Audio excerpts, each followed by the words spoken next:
sección, la segunda parte de este culto, como solemos hacerlo, mis hermanos, y los invito para que abran sus Biblias en el Evangelio de San Lucas, capítulo 9. Lucas, capítulo 9.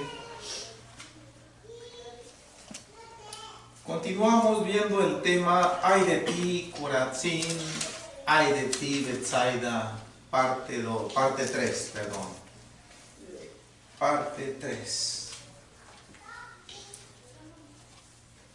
Localizada la cita bíblica, acompáñenme del versículo 10 en adelante, ustedes con su vista, yo lo leo en voz alta, dice así en el nombre del Señor Jesús.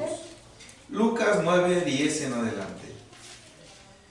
Vueltos los apóstoles, le contaron todo lo que habían hecho, y tomándolos, se retiró aparte a un lugar desierto de la ciudad llamada Betsaida. Y cuando la gente lo supo, le siguió, y él les recibió, y les hablaba del reino de Dios, y sanaba a los que necesitaban ser curados.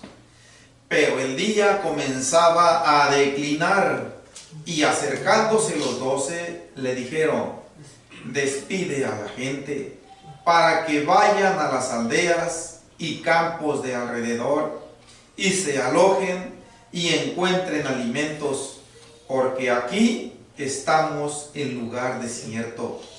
Y él les dijo: dadles vosotros de comer. Y dijeron ellos: no tenemos más que 5 panes y 2 pescados, a no ser que vayamos nosotros a comprar alimentos para toda esta multitud. Y eran como 5,000 hombres. Entonces dijo a sus discípulos: hacedlos sentar en grupos de 50 en 50. Así lo hicieron, haciéndolos sentar a todos. Y tomando los 5 panes y los 2 pescados, levantando los ojos al cielo, los bendijo y los partió, y dio a sus discípulos para que los pusiesen delante de la gente. Y comieron todos y se saciaron, y recogieron lo que les sobró, 12 cestas de pedazos. Amén. 12 cestas de pedazos de panes y de pescados. No sabemos de qué tamaño eran aquellas cestas, mis hermanos, pero independientemente del tamaño, nos está hablando aquí de la misericordia rebosante del Señor Jesús. Estamos viendo el punto medular de este contexto es resaltar lo que el Señor hizo allí en la ciudad de Betsaida. Estamos viendo todavía una serie de milagros en aquella ciudad en las cuales el Señor mencionó allá en Mateo 11, que fue Betsaida, en donde resalta, hermanos, la ingratitud, la incredulidad, la indiferencia a el mensaje del Evangelio dado directamente por el Señor Jesucristo, y también a los hechos poderosos que dejó bien plasmados allí mediante aquellos milagros diversos que él realizó allí en esa ciudad de Betsaida. Betsaida era una ciudad de Galilea. Creo que esto ya lo mencioné en la predicación pasada. Era una ciudad que a la vez era un campo pesquero. Tenía un bullicio comercial bastante grande. Betsaida se componía principalmente de gente que no era exactamente 100% judía, ni 100% gentil, era mezcla de judíos con otras razas. Y Esto que voy a mencionar antes de entrar en el contexto leído, quiero hacerlo con la finalidad de que veamos nosotros, mis hermanos, por qué el Señor Jesús estableció, como vamos a ver en el siguiente punto a donde vamos a pasar, si el Señor nos concede, tal vez no en esta predicación, sino en la que sigue o en otra, su lugar de habitación en la ciudad de Capernaum. La ciudad de Capernaum, como Betsaida, también era una ciudad de Galilea. Esta región de Galilea se caracterizaba porque no era una población que estaba bien cimentada en lo que era el judaísmo. Era una mezcla de gente que estaba bien propensa a abrirse, a recibir otras ideas, a recibir inclusive nuevas ideas sobre la concepción del reino de los cielos.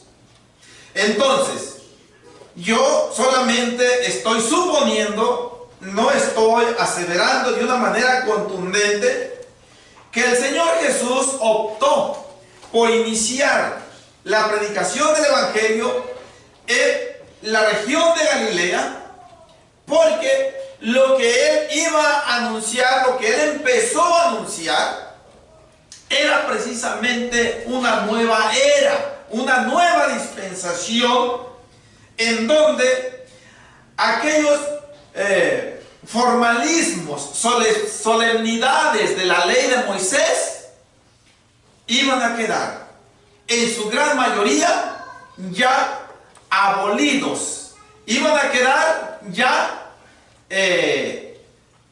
sin eficacia para la gente, en el sentido de que para el efecto de la salvación tenían que renunciar a la mayoría de aquellos preceptos de la ley de Moisés, de los estatutos, de los mandamientos, y de aquí en adelante tenían que disponerse a recibir esta nueva enseñanza, que de ninguna manera se contraponía a la ley. Más que nada, era el cumplimiento bendito de toda la ley y los profetas. Toda la ley y los profetas centraban su mensaje principal dirigido a la venida del Mesías. Sí, y aquí estaba ya cumplido ese mensaje central. Y esto fue lo que supongo que motivó al Señor Jesucristo para empezar ese mensaje. Él no lo inició allá en donde estaba lo fuerte del judaísmo, en la ciudad de Jerusalén o en otras ciudades de alrededor. Él dejó esas regiones, esas áreas, esas ciudades para enseguida, primeramente, empezó su mensaje en la región de Galilea. Y hay un pasaje que vamos a ver, por allá está en Mateo capítulo 4, que le llama Galilea de los gentiles, porque era mayormente gentil la población que la habitaba Galilea, y por lo tanto eran gentes que estaban más abiertas que los judíos devotos a recibir el mensaje de las buenas nuevas de salvación. Este mensaje que escandalizó y les sirvió de tropiezo a los líderes religiosos de aquella época y a los líderes políticos de aquella época. Bien, hecho este anuncio, ahora sí vamos, mis hermanos, para ver, a resaltar aquí la magnitud de este milagro múltiple. ¿Por qué múltiple? Porque no fue solamente el abastecimiento del pan literal lo que el Señor hizo ahí. Nos dice el contexto leído que eran como 5,000 hombres.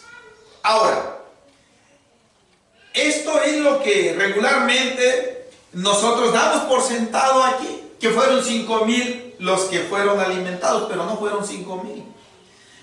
En la narración paralela a este pasaje, Mateo nos dice algo que Lucas no nos dice.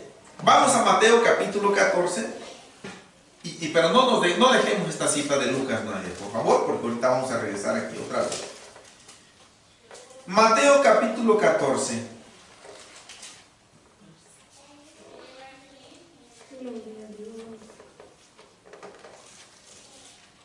Este milagro del Señor Jesucristo es uno de los que relatan todos los evangelistas: Mateo, Marcos, Lucas y Juan. Creo que este es el único, o es uno de los pocos relatados en todos los evangelios, ya que algunos solamente nos lo dice Mateo, otros solamente Mateo y Lucas, etcétera, pero no todos. Pero este sí nos lo relatan todos los evangelios. En Mateo capítulo 14, versículo 21 solamente nos dice Mateo: y los que comieron fueron como 5,000 hombres, sin contar las mujeres y los niños. Esto último no lo dice Lucas. Lucas solamente nos dice que los que comieron fueron como 5,000 hombres y punto. Pero deja fuera a las mujeres y a los niños. Ahora, 5,000 hombres, suponiendo que todos eran casados, estaríamos hablando de 5,000 mujeres más. Una simple suposición. Tal vez no todos eran casados, tal vez iban viudos ahí, tal vez iban solteros que no se habían casado, etcétera, ¿no? Pero con los niños, antes se acostumbraba a tener muchos chamacos, no como ahora. Antes sí, vemos nosotros, por ejemplo, que Abraham tuvo un chorro de hijos. Con Sara ciertamente tuvo nada más a Isaac, pero tuvo otras esposas. Jacob tuvo mínimo 12, el nombre de las 12 tribus de Israel. ¿Por qué estoy diciendo esto? Porque en los niños, mis hermanos, vamos a poner un promedio aproximado mínimo de 3 por cada familia. Entonces estamos hablando ya en números más o menos ciertos. Mínimo 10,000 bocas fueron alimentadas. Volvemos a Lucas capítulo 9. Mínimo 10,000 bocas fueron alimentadas literalmente con pan, literal, pan, ese pan de trigo o de cebada o de no sé de qué sería, pero era pan, literal, y pescados. No sabemos cómo iban, si iban asados o iban fritos, pero ya iban en un estado comestible. Bien, estamos hablando de un mínimo de 5,000 bocas, de 10,000 bocas, no de 5,000. Por eso, prudentemente, tanto Lucas como Mateo nos dicen que los que comieron, los que se saciaron, fueron como 5,000. No dice, notemos, estamos en Lucas 9, versículo 14, no dice, y eran 5,000. No dice, eran como 5,000, más o menos, pero hombres nada más. No está contando aquí a las mujeres, no está contando aquí a los niños. Y Mateo sí nos dice que había mujeres, había niños. Bien. ¿Por qué estoy yo resaltando esta circunstancia, mis hermanos? Para maximizar la grandeza del poder de Dios, que es ilimitada, gloria a Dios. Ahora, nos empieza diciendo Lucas algo referente a lo que fue la conclusión de aquella comisión evangelística que el Señor le había encomendado a sus apóstoles.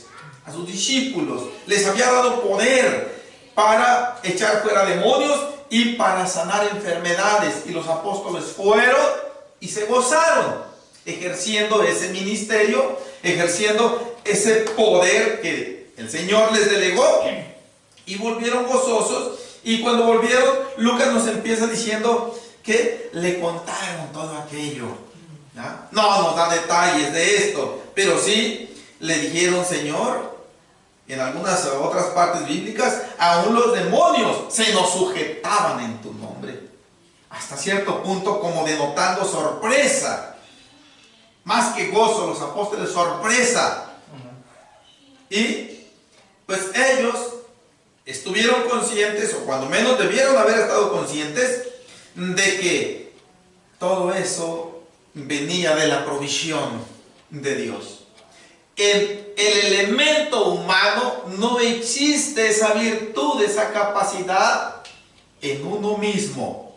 Si nosotros no la recibimos del Señor Jesucristo, nosotros no tenemos nada. Estamos completamente carentes de abastecimiento para proveer a otros.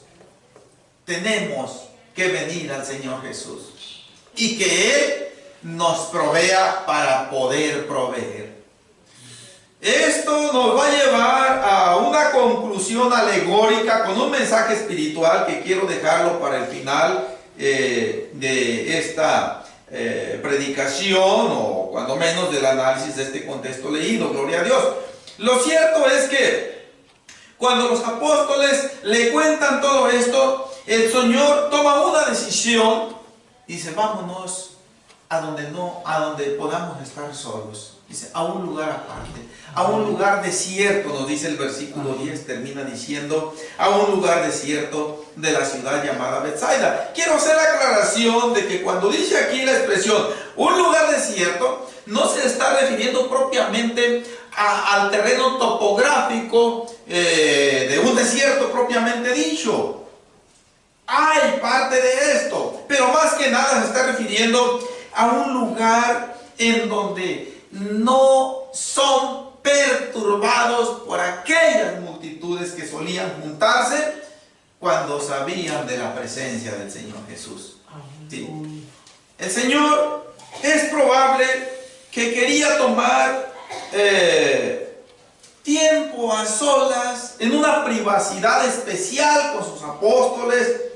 Él sabía que hacía falta darles instrucciones todavía más antes de la partida al cielo de Él. Él todavía tenía que instruir a sus discípulos para que ellos pudieran ejercer el ministerio que les iba a encargar antes de la partida al cielo. Aquel ministerio que nos dice Mateo casi al final del Evangelio: ir por todo el mundo y predicar el Evangelio a toda criatura. Era algo que los apóstoles tenían que asimilar. Acordémonos que eran judíos.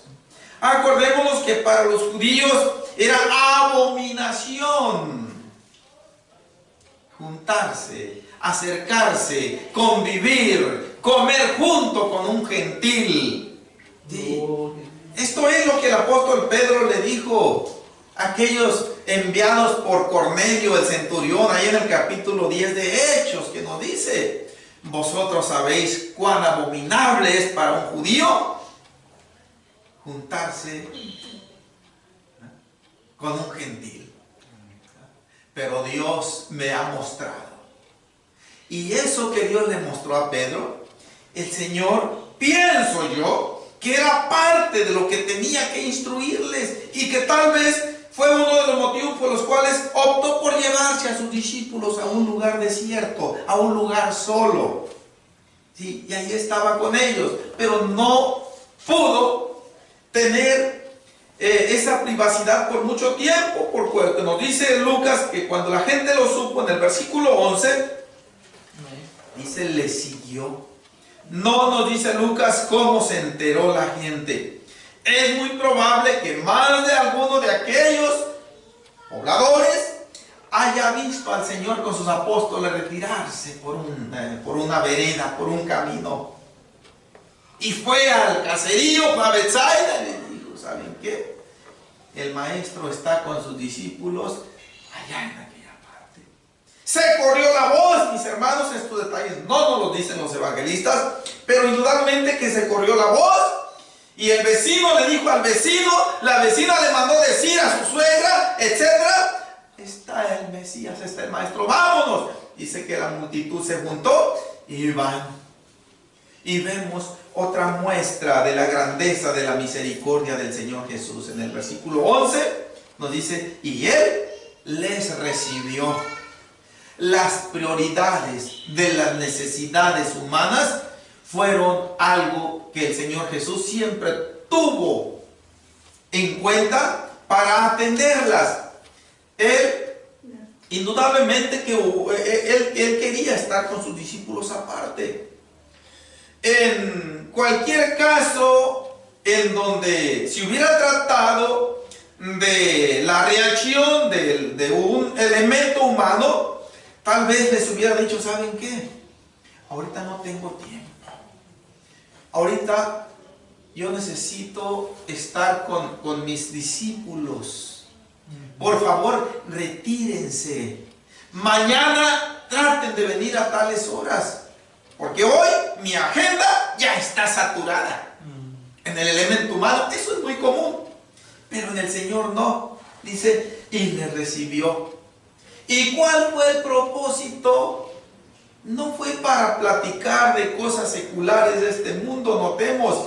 Y les hablaba del reino de Dios. Un mensaje espiritual para nosotros, mis hermanos. Ciertamente nosotros debemos ser corteses, debemos ser amables con las personas y escucharlas en sus sugerencias, en sus inquietudes terrenales. No darles el cortón de tajo así, pero sí esperar el momento oportuno para hacer esto que el Señor Jesús nos está enseñando que hagamos. Hablarles del reino de Dios. Y en lo posible, el Señor Jesús lo hizo y sanaba a los que necesitaban ser curados. Iba gente enferma físicamente, iba gente poseída por espíritus malos, iba gente afligida por esta vida cargada de miseria a causa del pecado. Y el Señor Jesús dice que esas necesidades Él las sanó. Él les dio la solución. La gente de Betsaida sintió una grande liberación en aquella tarde. Sí, ya estaba próximo el oscurecer, nos dice el versículo 12, pero el día comenzaba a declinar. Esto quiere decir, el sol estaba a punto de ocultarse en el lejano horizonte.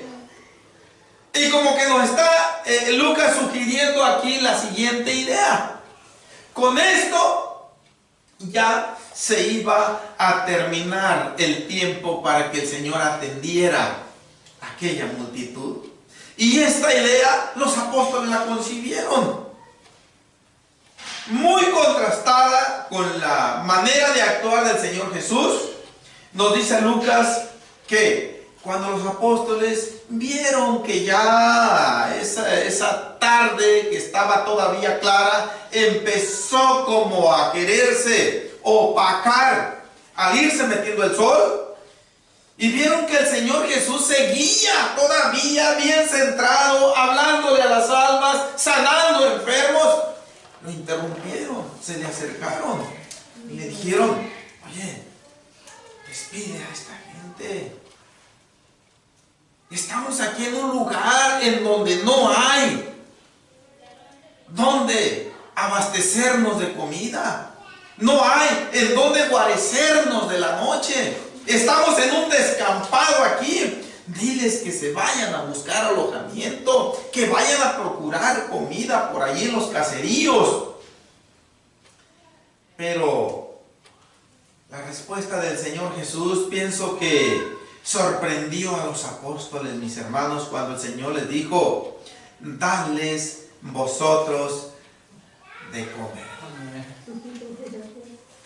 Ahora, cuando el Señor Jesús dice algo, no lo dice al aventón.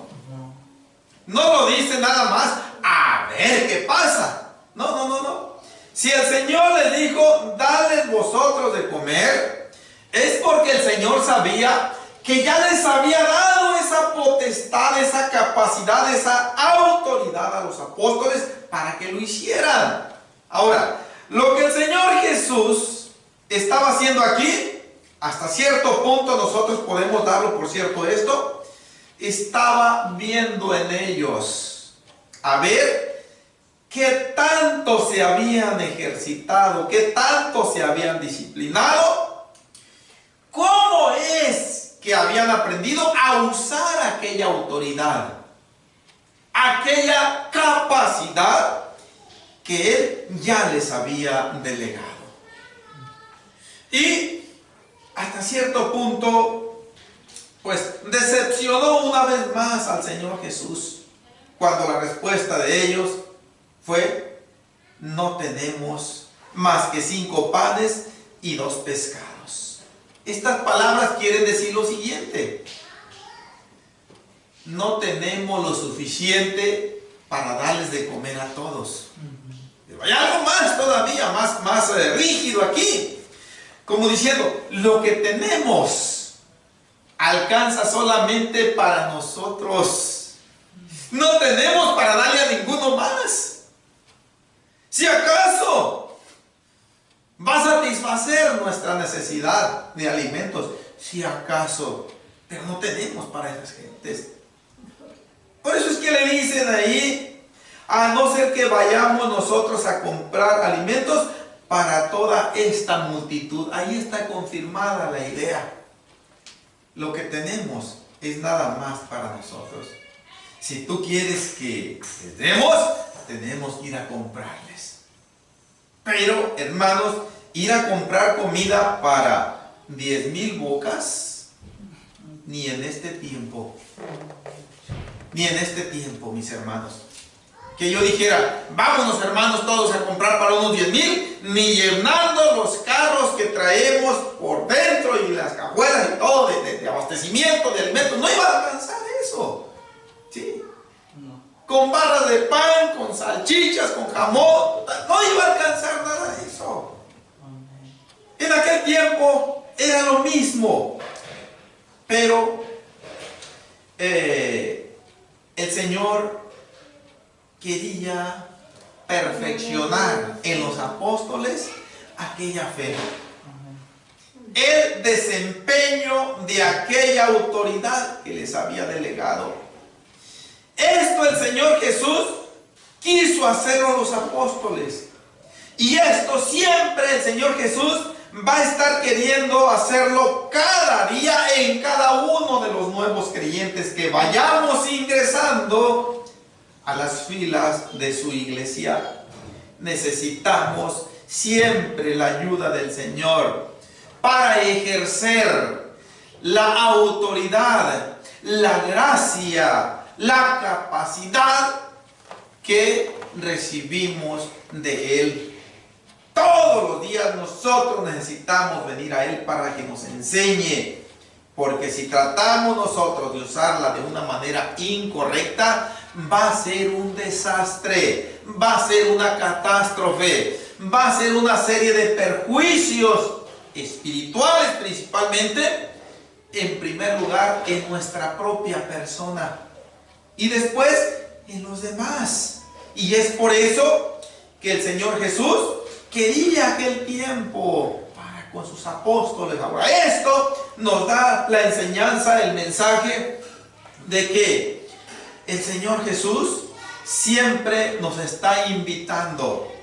El hermano Salomón mencionó algo de esto cuando dijo: tenemos la necesidad de la oración. No es algo que si acaso nosotros lo queremos o no, es una necesidad.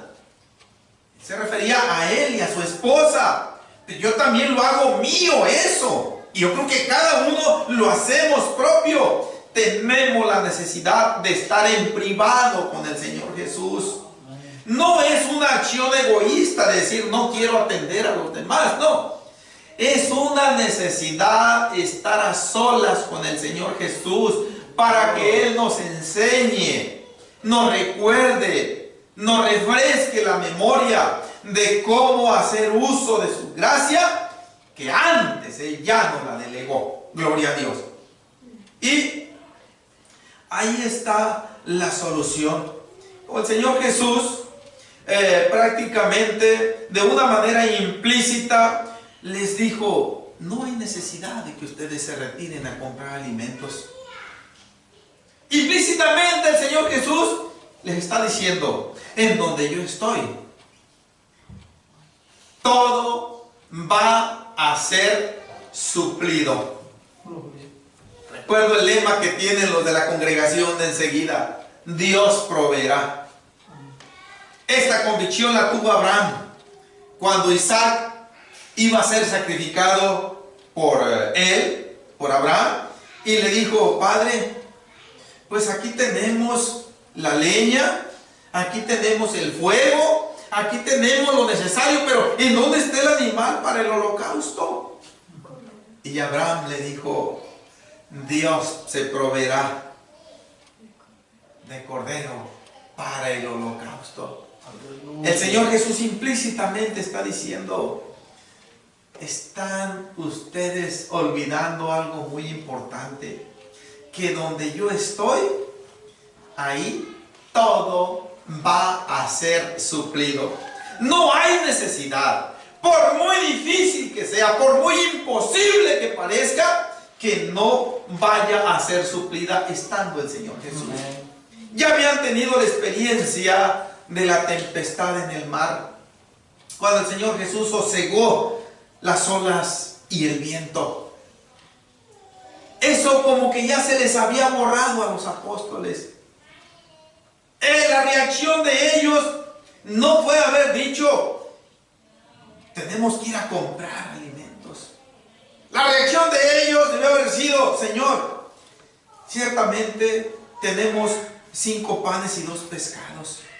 Para nosotros es imposible darle de comer a esta multitud, incluyéndonos nosotros con estos alimentos. Pero nosotros sabemos, Señor, que tú sí puedes. ¿Ah? Y aquí están, Señor. No sabemos exactamente el desenlace que tú le vayas a dar a la situación, pero sabemos que esto, aparentemente insignificante, aparentemente pequeño, tú lo puedes multiplicar grandemente. Ahora, otro mensaje salta aquí para nosotros, mis hermanos: que nunca nos parezca algo demasiado pequeño, demasiado insignificante, como para que digamos: ¿y cómo le voy a dar esto al Señor? Hermanos, creo que más insignificante y más pequeña era nuestra miseria, nuestra vida terrenal cuando vinimos al Señor Jesús y decidimos entregársela a Él.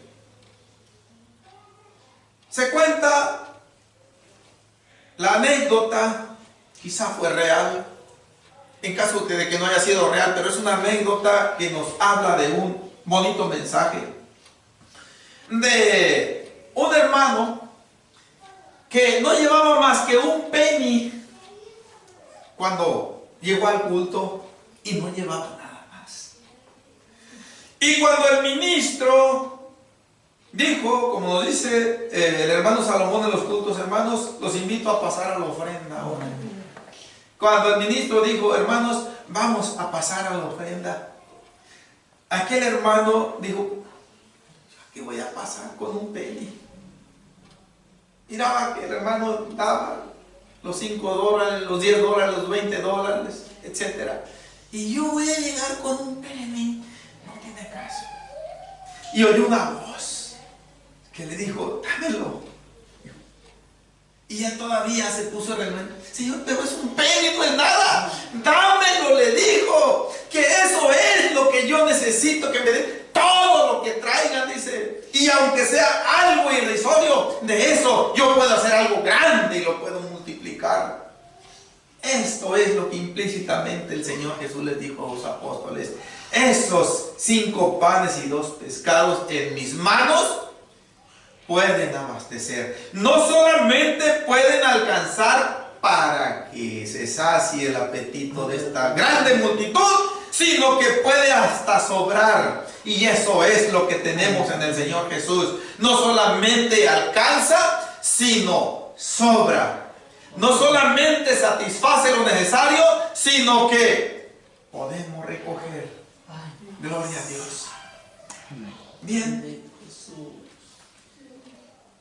Las instrucciones que el Señor Jesús le dio a los apóstoles, no sabemos, tal vez nunca vamos nosotros a entenderla, porque Él designó u ordenó que fueran sentados en grupos de 50 en 50. No lo sabemos, tal vez podemos hacer meras suposiciones, pero de una manera exacta y definitiva, real, no vamos a poder decir, el Señor Jesús ordenó esto por esto. Y para no incurrir en errores, mis hermanos, vamos nosotros a recibir, aceptar esta disposición del Señor, así como algo que fue necesario. No fue una ocurrencia, no fue una mera idea casual. Fue necesario porque de esta manera aquellas gentes iban a poder estar en la condición de recibir aquella bendición.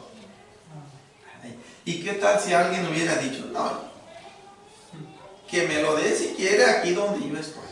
Yo no me voy a ir a hacer bola ahí con aquellos. ¿Ah? Yo aquí me voy a quedar solo con mi esposa y con mis hijos. ¿Ah? Somos 5 en total. Al cabo que si el Señor me quiere dar, me lo va a dar aquí. No funciona así la cosa. Tiene que ser como el Señor lo dice. Si nosotros queremos anteponer una idea personal, va a resultar en catástrofe. Sí, aquella bendición no nos va a llegar. Acordémonos cuando aquel general sirio Naamán, que estaba leproso, que su rey lo envió al rey de Israel con cartas. Dijo, ve, una muchacha ahí que nos dijo que allá está alguien que te puede sanar. Ve al rey y dile que yo ordeno que te sane de su lepra. Y cuando llega el general Naamán, no quiero leer, lo tenemos en 2 de Reyes capítulo 6, esta narración.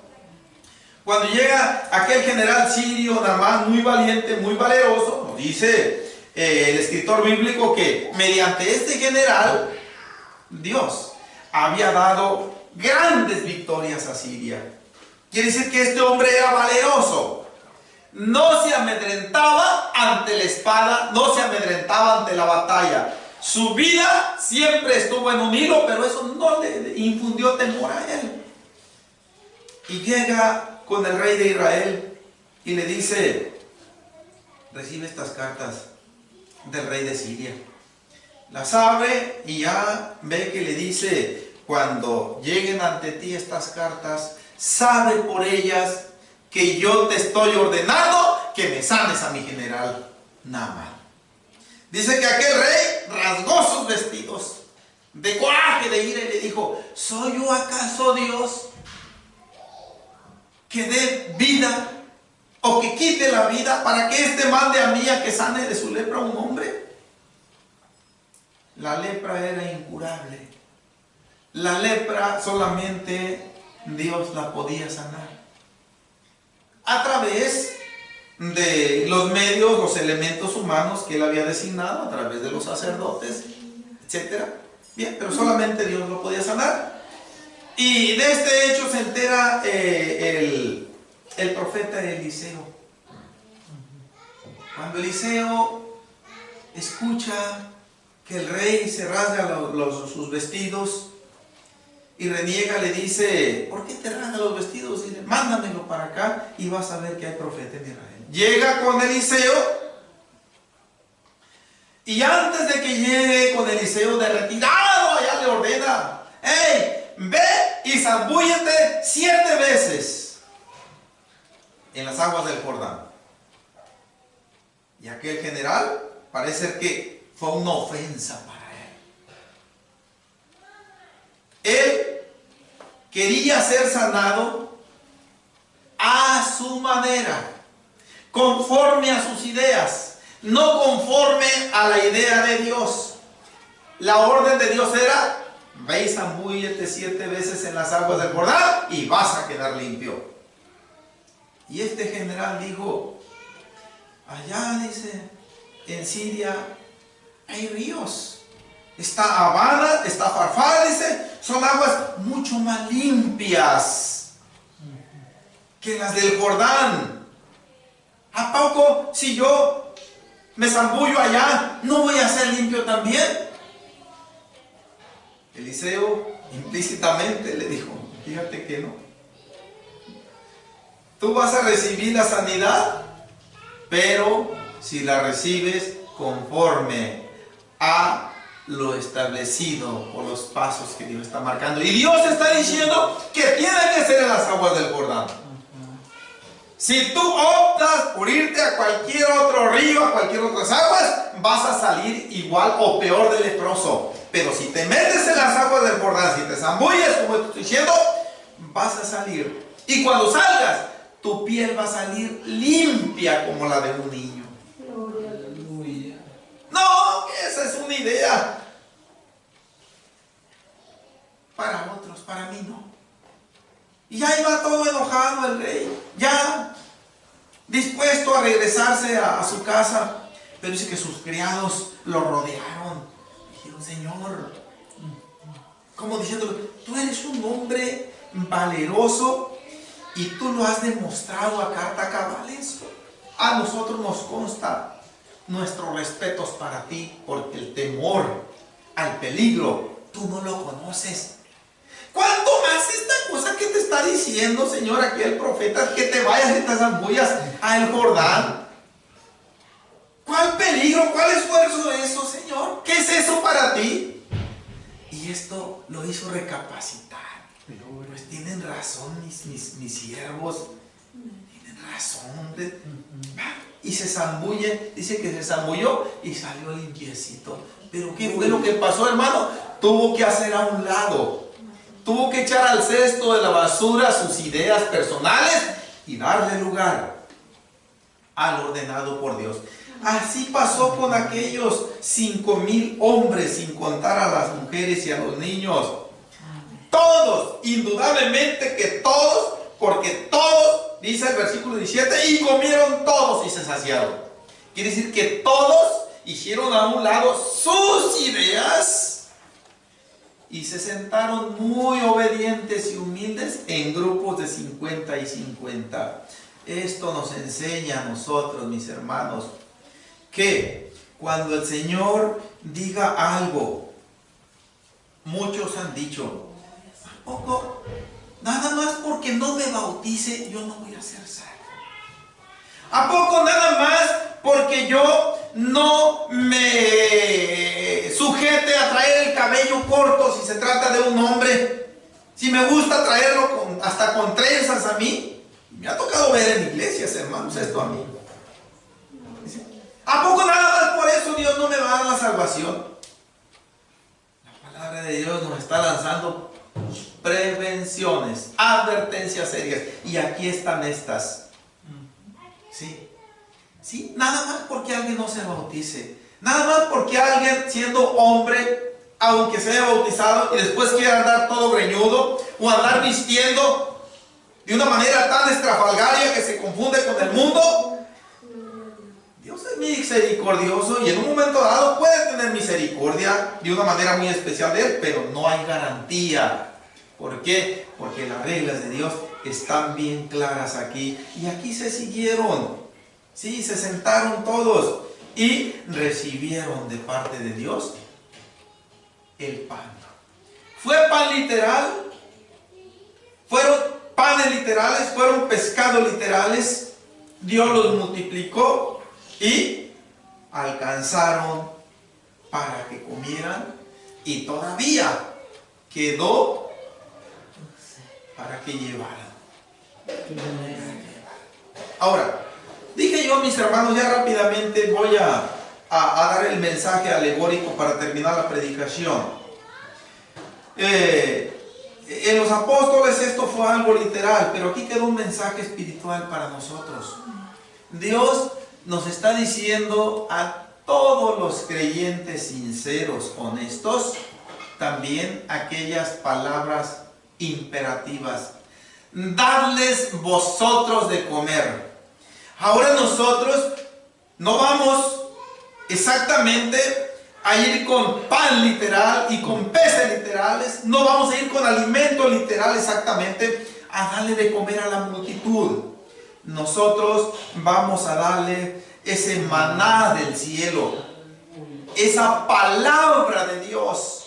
¿Por qué el Señor nos dice de una manera clara y categórica: dale vosotros de comer? Cayetano, dales de comer. Salomón, dales de comer. Samuel, denles de comer. ¿Por qué no el Señor nos está diciendo eso? Porque el Señor sabe que Él nos ha abastecido a nosotros ya, y que nosotros ya está la provisión para que la demos a otros. Y que no tenemos nosotros por qué decir, no tenemos más que para nosotros. Lo que yo tengo solamente alcanza para mí y para nadie más. No, eso está prohibido en el lenguaje cristiano. Nosotros tenemos para que alcance y para que sobre. No porque nosotros tengamos la capacidad de hacerlo, sino porque ya la hemos recibido de parte de Dios. Y es por eso que el Señor también nos dice: dadles vosotros de comer. Gloria a Dios. No es malo, hago la aclaración, tampoco censuro como algo malo que en ocasiones se le lleve alguna ayuda alimenticia literal a alguna familia, algún alma. Pero no es ese el énfasis del Señor Jesús. El énfasis del Señor Jesús primeramente es Él. Cuando vino aquella multitud, si nosotros le pusimos atención al versículo 14, dice que cuando lo recibió, comenzó a hablarles del Evangelio. Y después ya vino lo demás. Aleluya. Hermanos, vamos orando.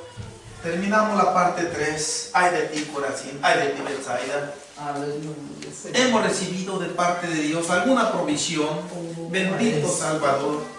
Indudablemente que la hemos recibido, Señor, aún desde antes, mi Rey. Tú nos has abastecido, bendito Salvador, grandemente, con abundancia de pan, con abundancia, Señor, de pescados. Oh bendito Cordero, no tenemos nosotros ninguna justificación, Señor, de decir que no tenemos que compartir con los demás. De parte tuya tenemos mucho que compartir, mi Rey. Ya hemos, Señor Jesús, disertado sobre esta forma de compartir a los demás. Puede ser con palabras, puede ser sin palabras, puede ser con acciones, pueden ser con omisiones, Señor. Pero siempre de parte tuya tenemos la provisión oportuna para darle a otros. Y no solamente, Señor, de una manera limitada, sino para que sobre y abunde, mi Rey eterno. Oh bendito Cordero, aquí estamos, Señor. Ayúdanos a usar, bendito Dios, esa abundancia de bien que tú nos has provisto, esa abundancia de pan, de maná del cielo que tú nos has dado, Señor. A saber, Señor Jesús, compartirla, usarla, Señor, para bendición y para beneficio de otros, aparte de nosotros, mi Rey. Que tú te agrades, Señor Jesús. Que tú, Señor Jesús, te agrades, Señor Jesús, cuando veas, bendito Dios, cómo nos desempeñamos nosotros como iglesia, y que todo el mérito siempre, Señor Jesús, sea dirigido para ti, mi Rey. No de nada para nosotros, Padre. Nada hacemos nosotros, Señor, que merezca mérito en nuestras vidas. Todo, Señor, te lo ofrecemos como ofrenda, Señor. lo llevamos al altar para honra y alabanza tuya, mi Cristo Santo. Oh Padre, concédenos, Señor, en lo sucesivo, usar esta ración de alimento que tú has provisto en nuestras vidas, Señor, para compartirla para los demás. Y perdónanos, te suplico, Padre, en el caso de que no lo estemos haciendo o de que no lo hayamos hecho, Señor, como tú lo demandas, en el nombre glorioso de Jesús de Nazaret. Amén. Aleluya. Santo.